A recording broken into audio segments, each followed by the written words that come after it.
So, for my U.S. history of education presentation, I chose to do students from low income backgrounds. Instead of a federal law, states had to take ownership of their laws regarding children, education, and labor. Rather than a specific year, this was an era of labor and education reform. In 1852, Massachusetts made history as the first state to impose a compulsory schooling law. By 1918, all 48 states in the Union at the time had passed a compulsory schooling law, with Mississippi being the last. Also at play were states addressing the problem of child labor in dangerous and even deadly conditions for long hours. When child labor laws were put into place, some factories reported losing as much as 20% of their workforce.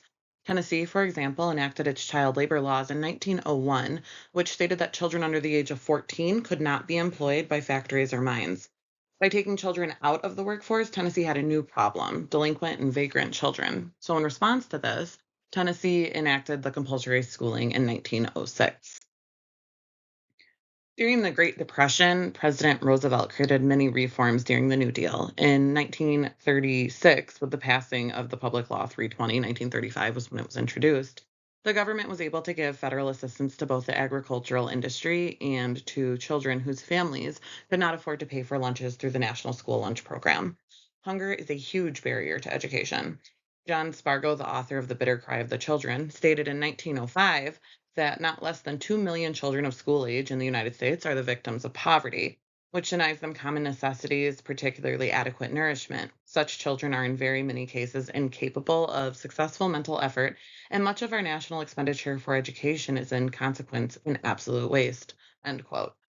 Evidence of the success of Public 320 lies clearly in the numbers. In March 1937, roughly 3,800 schools received benefits from the school lunch program, which served 342,000 children each day. Just 2 years later, in 1939, 14,000 schools participated with 892,000 children served. In 2022, over 60% of children in public schools received free or reduced lunch, a total of 30.1 million students in nearly 100,000 schools.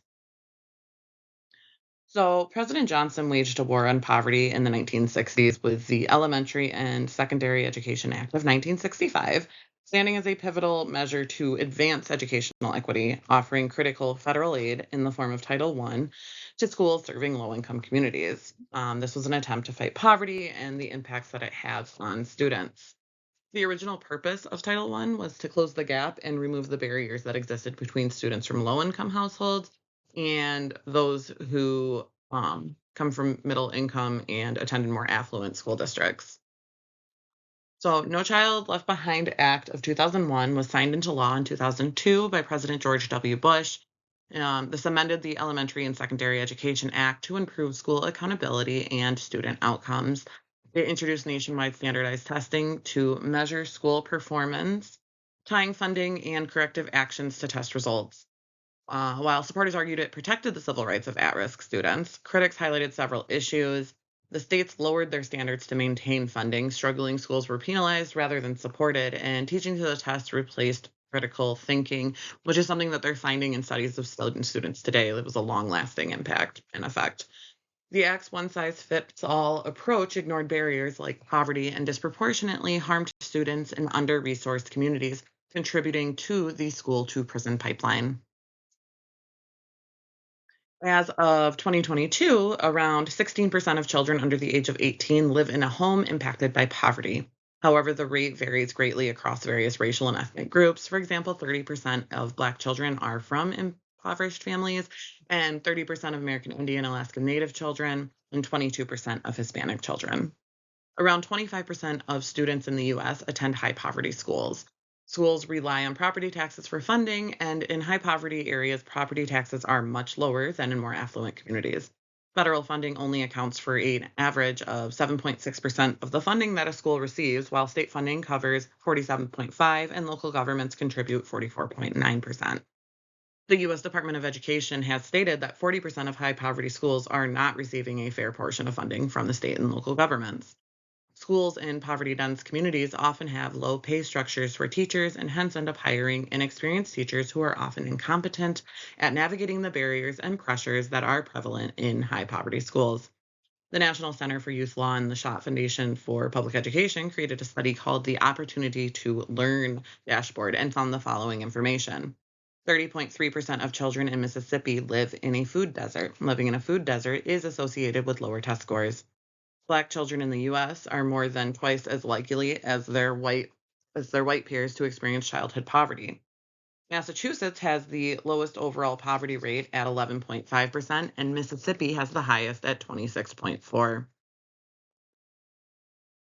So, what we know now as the US Department of Education was formed in 1979 under President Carter.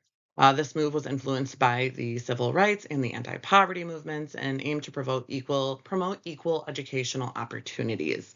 The department assumed control of funding programs like those that were established under Elementary and Secondary Education Act.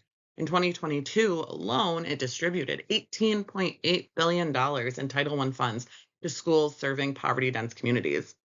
Since Title I funding was an act of Congress that was separate from the Department of Education, if the current administration succeeds in dismantling the Department of Education, Title I funding will have to be moved to another department to manage and allocate. This is true of most of the funding that the Department of Education oversees. Like so much in education right now, it is hard to see the future of what will happen. Much of the future will be reliant on individual states and the steps that they take to ensure the success and the progress of their students. So I named my fictional event the Integrative Community School Act of 2025. This act gives the funding needed to schools in poverty dense communities to upgrade their facilities and supports to remove poverty barriers that inhibit the educational potential of their students. Schools will become a pillar in the community that offers resources and support to families, ones which we normally see in community centers. But by creating community schools, we will be able to give more support to more children and their families. Since so often with community centers, families must make a concerted effort to reach out, and oftentimes people have no clue of the programs that are in place to help and are available for them. But with a community school, families are already involved merely because their children attend school. Information about programs and resources can easily make its way into the hands of the people that need them the most. And the schools have the opportunity to create a supportive environment, one that is free of shame and judgment and guilt. Community schools will also offer programming before and after school and on weekends. Children who have strong ties to their communities do better in school and have better life outcomes. This act will make a huge difference in the lives of so many children from low income families while also helping their families.